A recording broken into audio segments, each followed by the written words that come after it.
Welcome to special debate. This is Satish. మళ్ళీ Covid భూతం పడగ విప్పుతోందా? దేశంలో కేసుల పెరుగుదల సంకేతం ఏంటి? JN.1 variant లక్షణాలేంటి? ఇది ప్రాణాంతకమా? గత వేరియంట్స్తో JN.1కి ఉన్న తేడా ఏంటి? కోవిడ్ వ్యాప్తి తీసుకోవాల్సిన జాగ్రత్తలపై చర్చించబోతున్నాం ఇవాళ డిబేట్లో. మనతో పాటు పాల్గొంటున్నారు ప్రొఫెసర్ డాక్టర్ శ్రీ భూషణ్ రాజు గారు, నిమ్స్ ప్రముఖ వైద్యులు, అలాగే డాక్టర్ దిలీప్ గూడే గారు, ప్రముఖ general physician Yashoda hospitals. Bhushan Raju గారు నమస్తే సార్.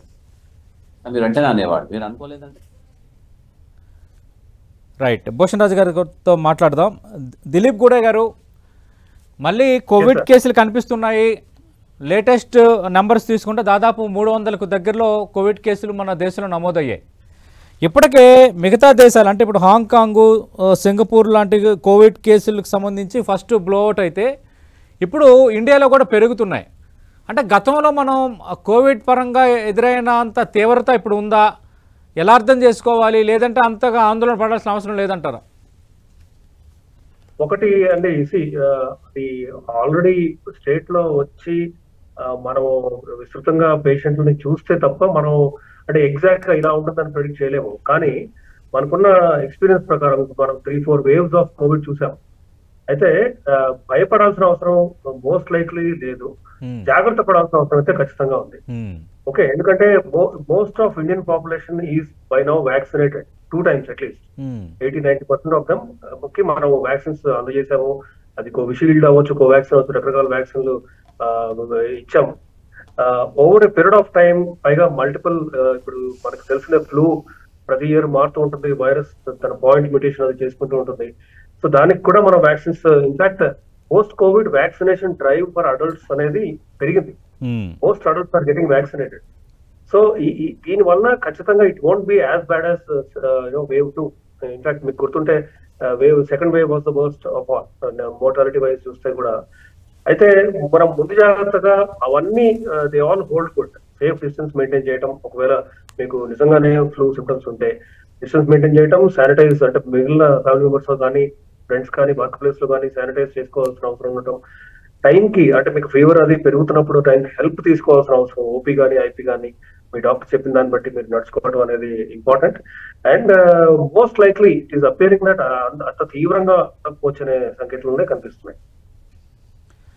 రైట్, శ్రీభూషణ్ గారు నమస్తే సార్. హలో. వినిపిస్తోందండి, వినిపిస్తోంది సార్. ఎలా అర్థం చేసుకోవాలి సార్? గతంలో మనం చూసాం కోవిడ్-1, కోవిడ్-2 చాలా సందర్భాల్లో మనం డిస్కస్ చేసాం. కానీ మళ్ళీ ఇప్పుడు కేసులు నమోదవుతున్నాయి. నిన్నటికి 257 కేసులు నమోదైన పరిస్థితి. అంత సీరియస్గా ఆలోచించాల్సిన అవసరం ఉందంటారా? ప్రస్తుత పరిస్థితిపై మొదట మీ కామెంట్ ఏంటి సార్? మొదట్లో కూడా మనం కోవిడ్ గురించి మాట్లాడుతున్న సమయంలో అప్పుడు అనుకున్నాం, ఆ మధ్య పోతూ కూడా వెంటనే మేము పోలేదు. అది నిశ్శబ్దంగా పోతున్నట్టుగా, అడపదడప కనిపించినట్టుగా కనిపించి ఆ తర్వాత పూర్తిగా మట్టమాయం అయిపోయింది. అయితే అదంతా సులభమేం కాదు. ఇలాంటి వైరసెస్ అన్ని కూడా వాటిలో కొన్ని స్వభావంలో కొన్ని మార్పులు వస్తూ ఉంటాయి. అదే విధంగా అదే యథాతథంగా అదే ఉన్నట్టుగా రావాల్సిన అవసరం లేదు. కానీ దానికంటే తీవ్రతలో కొంచెం తక్కువ స్థాయిలోను, లేకపోతే కొంచెం అత్తే కష్టాలు అంత పెట్టకుండాను, లేకపోతే మనుషుల్లో కూడా గొప్ప మార్పులు చేయకుండాను, మందులకు లొంగే విధంగాను, లేదా తీవ్రత తగ్గించుకొని 10 రోజుల జబ్బును కాస్త 5 రోజులకి 6 రోజులకు కుదించే విధంగాను కొంచెం మార్పులు చేస్తూ మళ్ళీ వైరస్ వస్తూనే ఉంటుంది. వైరస్లలో ఈ రకమైన మార్పులు ఉత్థాన పతనాల్లాగా సాధారణంగానే కనపడుతూ ఉంటాయి. మనం ఇంతకుముందు కూడా చాలా సందర్భాల్లో చెప్పాము, antigen shift and antigen drift అంటూ ఉంటారు వీటిలో. అంటే ఇంతకుముందునంత తీవ్రత కనిపించకపోయినా కూడా దాని స్వభావం కొంచెంగా ఉంటుంది. వైరసెస్ వాతావరణ మార్పుల వల్ల కొంచెం అది ప్రబలి అటు ఇటుగా వాటి కొంచెంగా మార్చుకొని స్వభావాన్ని తీసుకురావడంలో పోయినసారి గత కాలంలో మనకు వచ్చినటువంటి కోవిడ్ చాలా పెద్ద మొత్తంలో వచ్చే విధంగా దాని స్వభావం ఏర్పరచుకుంది. ఇప్పుడు అది కాస్త తగ్గి మళ్ళీ అడపదడప రావచ్చు. ఇప్పుడు కూడా కొన్ని వందల్లో వేలల్లో కొన్ని కేసులు వచ్చిపోయినా ఇంత ముందులాగా తీవ్రంగా ఏదో ఎపిడమిక్ లాగా, పాండమిక్ లాగా ప్రపంచ వ్యాప్తంగా బోల్డని దేశాలలో వచ్చిందనంత గొప్పగా రాకపోవచ్చు. కానీ అడపదడప మీకు కొన్ని కనిపించవచ్చు. ఇంత ముందు కంటే మనం కొంచెం ఇప్పుడు చాలా మంచిగా ఉన్నాం. ఎందుకంటే దాన్ని కనిపెట్టడం చాలా సులభం, చాలా తొందరగా కనిపెట్టగలిగాము. దాని పరీక్షలన్నీ మన దగ్గర ఉన్నాయి. ఫలానా ట్రీట్మెంట్ ఇది తీస్తే బాగుంటుంది అని మనకు దొరకకపోయినప్పటికీ కూడా ఈ వైరస్ కి గొప్ప ట్రీట్మెంట్ ఏం అవసరం లేదు. ఏ ట్రీట్మెంట్ ఇవ్వకపోయినా కూడా అది మామూలుగానే ఇలా వచ్చి అలా పోతుంది మనకు అర్థమైంది. కాబట్టి ఇప్పుడు మనం ప్రశాంతంగా నిశ్చింతగా ఉండొచ్చు. ఇది ఒక పెద్ద పాండమిక్ గా పరిణమిస్తుందని నేను అనుకోవటం లేదు. కానీ కొన్ని వందల మందికి, వేల మందికి దేశంలో, ప్రపంచంలో అక్కడెక్కడ కనిపెట్టినా, ఎందుకంటే ప్రపంచం అంతా కదులుతూనే ఉంటుంది. మనుషులంతా ఒక ప్రదేశం నుంచి ఇంకో ప్రదేశానికి వెళ్తూనే ఉంటారు. సో ఇప్పుడు ట్రాన్స్పోర్టేషన్ చాలా ఈజీగా ఉంది కాబట్టి దేశాల మధ్య అంతరాలు తగ్గాయి మనం అనుకున్నట్టుగా. అంటే బార్డర్ లో గొడవలు అవుతుంటాయి కానీ అంతరాలు తగ్గుతూనే ఉన్నాయి. సో కాబట్టి ప్రజలు మూవ్ అవుతూ ఉన్నారు కాబట్టి తద్వారా ఈ వైరస్లు కొంచెం అటు ఇటుగా వెళ్ళి కొందరికి ప్రభావితం చేసే అవకాశం ఉంటుంది. కానీ ఓవరాల్ గా ఇంత ముందులాగా పెద్దగా అనుకోవటం లేదు. కానీ తప్పకుండా కొంతమందికి ఎఫెక్ట్ అయ్యే అవకాశం మాత్రం ఉంటుంది. అంటే భూషణ్ రాజు గారు, ఇప్పుడు అందరూ JN.1 వేరియంట్ కోసం మాట్లాడుతున్నారు. అంటే గత వేరియంట్స్కి JN.1 వేరియంట్స్కి తేడా ఏంటి? ఇందులో కనిపించే లక్షణాలు ఎలా ఉంటాయి? దీంట్లో కూడా సాధారణంగా మన అందరికీ వచ్చినట్టుగానే జలుబు దగ్గు జ్వరం లాగానే ఒళ్ళు నొప్పు లాగానే ఉంటుంది. వైరల్ ఫీవర్స్ అన్ని కూడా దాదాపు ఒకలానే ఉంటాయి. అయితే కొంతమంది ఏదైతే శారీరకంగా బలంగా ఉండరో, ఊపిరితిత్తులు బలంగా ఉండవు, స్మోక్ చేస్తారు, COPD ఉంటుంది, ఇలాంటి వాళ్ళలో కొంతమందికి మాత్రం ఈ జబ్బు కొంచెం ఎక్కువగా వచ్చే అవకాశం ఉంటుంది. ఏదైనప్పటికీ కూడా మంచి ఆహారం తీసుకోవడము, నిశ్శబ్దంగా ఉండడము, కొంచెం జ్వరంలాగా అనిపిస్తే కాస్త కళ్ళు మూసుకొని కాస్త నిశ్చింతగా పడుకోవడం చేయాలి తప్ప లేచి పరిగెత్తడము, ఊపిరితిత్తుల్ని కష్టపడే విధంగా ఎగరడము, గెంతడము, దూకడము, పరిగెత్తడం ఇలాంటివన్నీ చేస్తే ఊపిరితిత్తులు కొంచెం ఎక్కువ కష్టపడతాయి కదా. ఎక్కడైతే పని ఎక్కువగా ఉంటుందో అక్కడ రద్దీ ఎక్కువై గొడవలు ఎక్కువగా ఉంటాయి. సో నేచురల్లీ మీరు ఎక్కువగా కష్టపెడితే ఊపిరితిత్తులోకి వెళ్ళిపోతే అక్కడి నుంచి మీకు మళ్ళీ ఆయాసం అవుతూ మళ్ళీ కష్టం అవుతూ ఉంటుంది. సో అందుకే వైరల్ ఫీవర్స్ వచ్చినప్పుడు మనం చాలా వరకు జ్వరము, జలుబు, దగ్గు వచ్చినప్పుడు నిశ్శబ్దంగా రెస్ట్ తీసుకొని పడుకొని మంచి ఆహారాన్ని తీసుకొని ఇమ్యూన్ సిస్టమ్ బలంగా పెట్టుకునే విధంగా ఉండాలి. అప్పుడు ఏ వైరస్ అయినా మనకి ఏమీ చేయదు. ఇంతకుముందు మీరు అడిగినట్టుగా అంత పెద్ద కాకపోయినా కొద్దిగా కొంచెం చిన్నగా లక్షణాలు కనపడి ఒక 3-4 రోజులకి అలా వచ్చిపోయే అవకాశం ఎక్కువగా ఉంటుంది. కాకపోతే బలహీనంగా ఉన్న వాళ్ళు, ఇమ్యూన్ సిస్టమ్ బలంగా లేని వాళ్ళు మాత్రం కొంచెం ఎక్కువ జాగ్రత్తలు తీసుకోవాలి. కానీ మనం ఈ కొత్త వేరియంట్స్ మనం ఏం పేరు పెట్టుకున్నప్పటికీ కూడా పాతదానంత చెడ్డగా ఉంటుందనో లేకపోతే అంత తీవ్రంగా వస్తుందనో మాత్రం నేను భావించడం లేదు. ఓకే, దిలీప్ గూడే గారు, అంటే గతంలో మనం ఆల్రెడీ వ్యాక్సినేషన్ చేసుకున్నాం, దాదాపు 2 డోసులు తీసుకున్నాం. ఇండియాలో దాదాపు ఒక 80% పైగా తీసుకున్న పరిస్థితి. అంటే దాని ఇంపాక్ట్ ఇంకా ఉంటుందా మన బాడీలో? ఇప్పుడున్న పరిస్థితుల్లో మళ్ళీ వ్యాక్సిన్ తీసుకోవాల్సిన అవసరం ఉందంటారా? It is two soon to say. అంటే ఇప్పుడు మనకి తెలియదు. యాక్చువల్ గా ఏమవుతుందంటే ఇప్పుడు flu vaccine, for example flu కూడా ఒక రకమైన వైరస్. ఇయర్లీ ఒకసారి మనం తీసుకోవాలని ప్రపంచవ్యాప్తంగా ఒక రికమెండేషన్ అది. ఎందుకంటే సార్ చెప్పారు fifth mutation and point mutation. So point mutation ద్వారా ఏమవుతుందంటే వైరస్ తన జన్యుపరంగా ఒక చిన్న మార్పు కాజ్ చేస్తుంది. సో అంత ముందు తీసుకున్న వ్యాక్సిన్ ఈసారి పని చేయదు మోస్ట్ లైక్లీ. కానీ కొన్ని వ్యాక్సిన్స్ లో మాత్రం క్రాస్ రియాక్టివిటీ ఉంటుంది కొంచెం. అంటే ఇప్పుడు వేరే వ్యాధికి తీసుకున్న వ్యాక్సిన్ వల్ల ఇంకొక వ్యాధికి మనకి ఒక రకమైన ఇమ్యూనిటీ లభించడం అనేది. సో అది ఇప్పుడు it is two soon to tell. అంటే ఇప్పుడు వచ్చిన కొత్త వేరియంట్ కి మనం అంతకుముందు తీసుకున్న వ్యాక్సిన్ ఇచ్చిన ఇమ్యూనిటీ సరిపోతుందా లేదా అనేది మనకి అప్పుడే తెలియదు. కానీ జస్ట్ లైక్ సార్ సెడ్, అది తీవ్రంగా ఉండిపోతుందని మాత్రం అనుకుంటున్నాను. అంటే ఇప్పుడు మళ్ళీ తిరిగి వ్యాక్సినేషన్ అందరూ చేయించుకోవాల్సిన అవసరం ఉందంటారా? అంత తీవ్రత లేదంటారా? అంటే డిపెండ్స్ అండి. ఈ ప్రస్తుతానికి అయితే official recommendation public health government bodies నుంచి అయితే లేదు. బట్ JN.1 సీరియస్నెస్ మనకి అర్థమయ్యి ఖచ్చితంగా తీసుకోవాలనుకున్నప్పుడు JN.1 కి స్పెసిఫిక్ వ్యాక్సిన్, ఇప్పుడు 4-5 different types of Covid strains ని కూడా కవర్ చేసే ఒక వ్యాక్సిన్ ని మేబీ ప్రొడక్షన్ స్టార్ట్ అవుతుంది. సో ఇప్పుడే పాత వ్యాక్సిన్స్ ఇప్పుడు తీసుకుంటే అది పెద్దగా హెల్ప్ కూడా చేయకపోవచ్చు. అండ్ అలా తీసుకోండి అని అఫీషియల్ గవర్నమెంట్ రికమెండేషన్ కూడా లేదు. రైట్. భూషణ్ రాజు గారు, అంటే ఈ JN.1 వేరియంట్ అనేది రోగ నిరోధక శక్తిని తప్పించుకొని ఇన్ఫెక్ట్ చేయగలుగుతుందని యేల్ యూనివర్సిటీ పరిస్థితులు పేర్కొన్నట్టుగా ఈరోజు కొన్ని రిపోర్ట్స్ మనకి వచ్చాయి. ఇలాంటప్పుడు కేవలం ఇమ్యూనిటీ ఉంటే సరిపోతుందా? మళ్ళీ గతంలో లాగా మన వ్యాక్సిన్ తీసుకొని జాగ్రత్త పడాల్సిన అవసరం ఉందంటారా? అంటే ప్రకృతిలో మనిషి ఒక్కడే కాస్త తెలియగలవాడు అనుకుంటాం, కానీ మనతో సమానమైనటువంటివి, మనకంటే చాలా సూక్ష్మమైనటువంటివి, చిన్నమైనటువంటి జీవులకు కూడా మనతో సమానమైన లేదా వాడికి కావాల్సినంత తెలివి శక్తియుక్తులు వాటికి ఎప్పటికే ఉంటాయి. కాబట్టి వైరస్ ని, మనిషి బ్యాక్టీరియాని, వైరస్ ని, పారాసైట్ ని, ఫంగస్ ని మనిషి గొప్పగా జయించలేడు. ఏదో మందులతో నామమాత్రంగా ఉపశమనం తెలుసుకుంటాడు తప్ప పూర్తిగా తప్పించుకొని తిరగలేడు. ఇక ప్రపంచం వాటిది కూడా కేవలం మన ఒక్కరిదే కాదు. సో వైరసెస్ లో కొంచెం చిన్న మ్యూటేషన్స్ ద్వారా వాటి యొక్క మార్పు రావడము, అది మనం తీసుకునే బహుశా మన మనిషి శరీరంలో ఉన్నటువంటి ఇమ్యూన్ సిస్టమ్ కి లొంగని విధంగా తనంతాను మార్చుకుంటూ ఉండడం అన్నది వైరస్ నిత్యకృత్యంగా చేస్తూనే ఉంటాయి అవన్నీ కూడా. సో కాబట్టి ఇప్పుడు కొంచెం ఇమ్యూన్ సిస్టమ్ తప్పించిపోవడం అంటూ కుదరదు, కానీ మళ్ళీ దానికి తగ్గట్టుగా మనిషి కూడా తన ఇమ్యూన్ సిస్టమ్ మార్చుకోగలుగుతాడు. సో కాబట్టి మనం భయపడాల్సిన అవసరం ఏమీ లేదు. మనం వాటికంటే కొంచెం మనిషి యొక్క శరీరము టెక్నాలజికల్ గా కొంచెం ఎక్కువగా ఉన్నటువంటి అభివృద్ధి చెందినటువంటి శరీరము, మన శరీర ధర్మం కూడా మన శరీరంలో. కాబట్టి ఒక వైరస్ దాని స్వభావం మార్చుకొని కొంచెం తీవ్రంగా వద్దామని అనుకున్నప్పటికీ కూడా మనిషిలో ఉన్నటువంటి మెకానిజమ్స్, మెషినరీ ఏదైతే ఉంటుందో ఒక ఇమ్యూన్ సిస్టమ్ సంబంధించినవి, అవన్నీ తప్పకుండా మళ్ళీ దాన్ని అధిగమించే విధంగా మనిషి చేయగలుగుతాయి. బహుశా ఒక కారణం చేతనే మనిషి ఇంకా అన్ని జీవాల్లోకెల్లా మనమే చాలా గొప్ప జీవిలాగా ప్రపంచంలో ప్రకృతిలో మనం కనపడుతూ ఉన్నాము. సో కాబట్టి వాళ్ళు కొత్త కొత్త విషయాలు కనిపెట్టేది ఇప్పుడే సాధ్యం కాదు. దీనికి సంబంధించిన పద్ధతులు ఏ వైరస్ ఎలా ఉంటుంది ఏంటి అని చెప్పడానికి. కానీ అన్ని వైరస్ల లాగానే ఇది కూడా దాని స్వభావం ఒక్కలానే ఉంటుంది. అనగా చాలా చిన్న వ్యాధి లక్షణాలతో మొదలవుతుంది. కొద్దిగా మనిషి యొక్క శరీరం యొక్క ఇమ్యూన్ సిస్టమ్ ని ప్రభావితం చేస్తుంది. తిరిగి మనిషి శరీరం యొక్క ప్రభావితమైన ఇమ్యూన్ సిస్టమ్ తిరిగి ఆ వైరస్ శరీరం నుంచి తొలగించడం కోసం ఒక ప్రయత్నం చేస్తూ మళ్ళీ కొత్తగా యాంటీబాడీస్ తనకు తానుగా తయారు చేసుకుంటూ ఉంది. ఈ నిత్యకృత్యంగా మనకు జరుగుతున్నటువంటిది ఇదంతా కూడా. సో ఇప్పుడు ఈ వైరస్ తో కూడా మనకు అలాగే జరుగుతుంది. కాకపోతే కొన్ని వైరస్లు ఒకేసారి చాలా పెద్ద మొత్తంలో ప్రబలినట్టుగా, ఎందుకు బ్యాక్టీరియా మనకు కలరా చూసాము.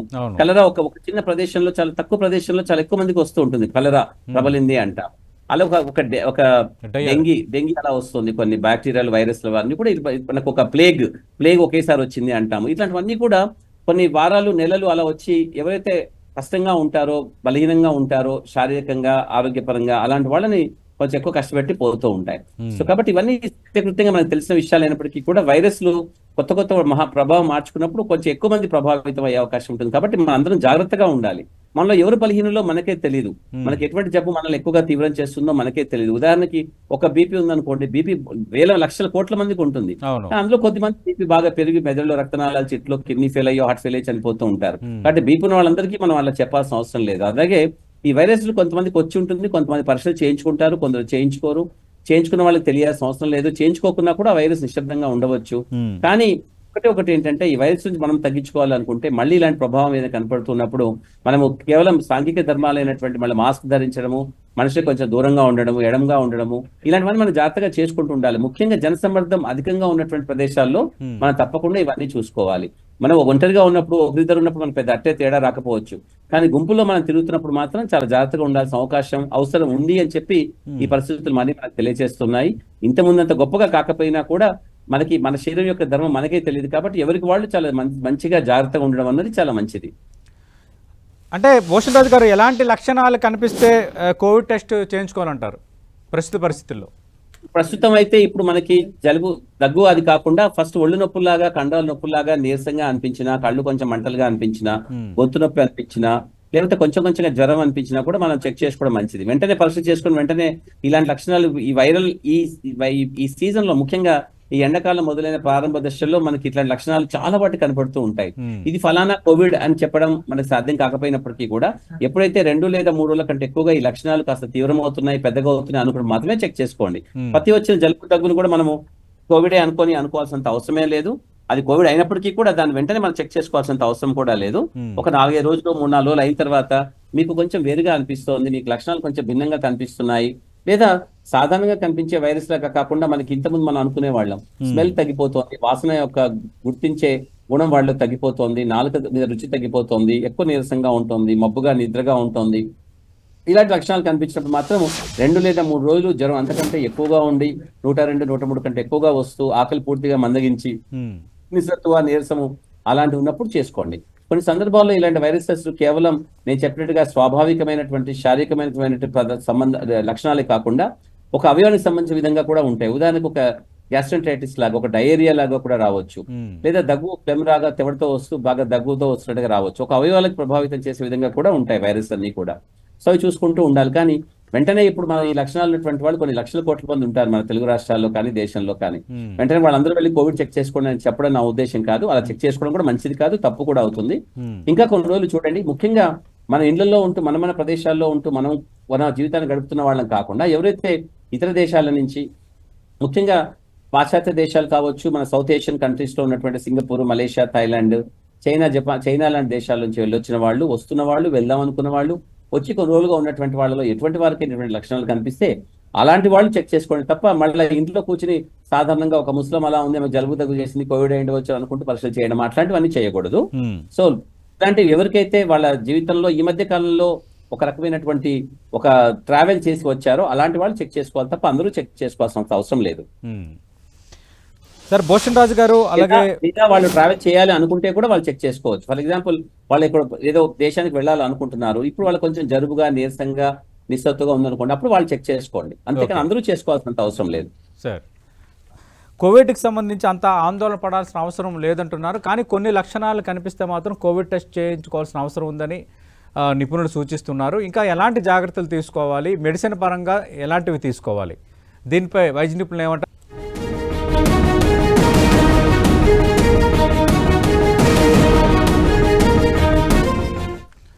భారత్లో మళ్ళీ కోవిడ్ భూతం పడగ విప్పుతోందా? ఇదే అంశంపై స్పెషల్ డిబేట్ కంటిన్యూ అవుతోంది. రైట్, దిలీప్ గారు ఇందాక అన్నారు, అంటే వ్యాక్సినేషన్ తీసుకోవాలా తీసుకోకూడదన్న దానిపైన మనం ఒక వ్యాఖ్యానించలేమని. కానీ ఒకవేళ ఇలాంటి లక్షణాలు కనిపిస్తే ఎలాంటి మందులు వాడాలి అనేది నా ప్రశ్న. స్పెసిఫిక్ యాంటీవైరల్స్ అంటే ఏం లేవండి right now. In fact doctor Bhushan కూడా చెప్పారు, ఇది సపోర్టివ్ ట్రీట్మెంటే.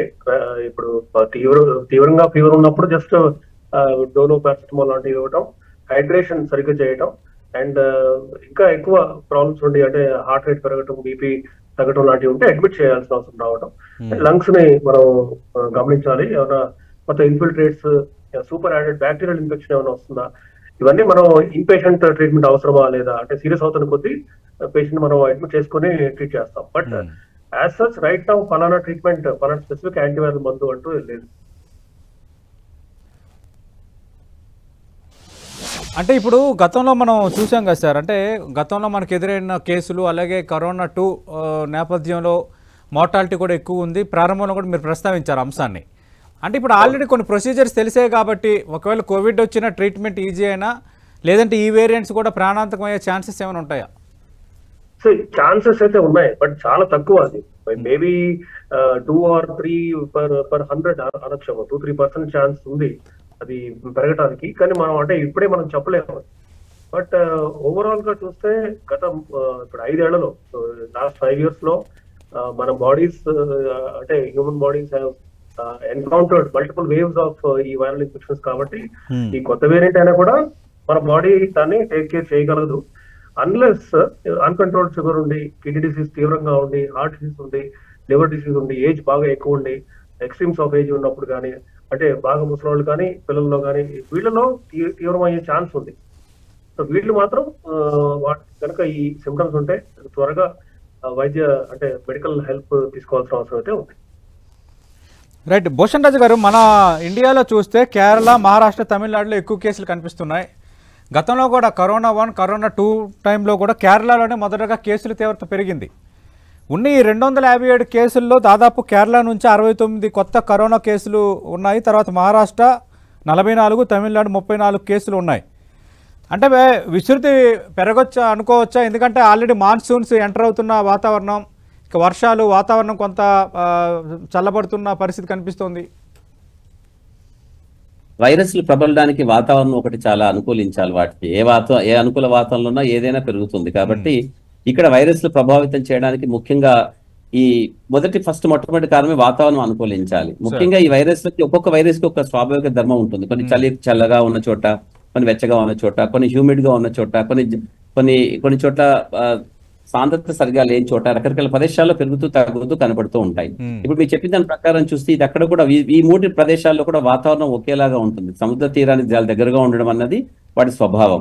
అక్కడ వేడి ఎక్కువగా ఉంటుంది, అక్కడ మన మామూలుగా నీటి సాంద్రత చాలా తక్కువగా ఉంటుంది ఆ వాతావరణంలో. ఇటువంటి రకరకాల ప్రదేశాల్లో ఈ వైరస్ పెరిగే అవకాశం ఉంటుంది. రెండోది, అది వైరస్ కొంచెంగా కనపడిన తర్వాత అది ఒకరి నుంచి ఒకరికి బాగా స్ప్రెడ్ అవ్వడము, చాలా మందిని ఏకకాలంలో తక్కువ కాలంలో ప్రభావితం చేయాలనుకుంటే మాత్రం మళ్ళా అది ట్రాన్స్పోర్టేషన్ వ్యవస్థను బట్టి కూడా ఉంటుంది. ఇప్పుడు మనకి ఇవన్నీ కూడా మంచి టూరిస్ట్ స్పాట్లు, ఇవన్నీ కూడా కేరళలో కావచ్చు, చెన్నైలో కావచ్చు, మహారాష్ట్రలో ప్రదేశాల్లో కావచ్చు.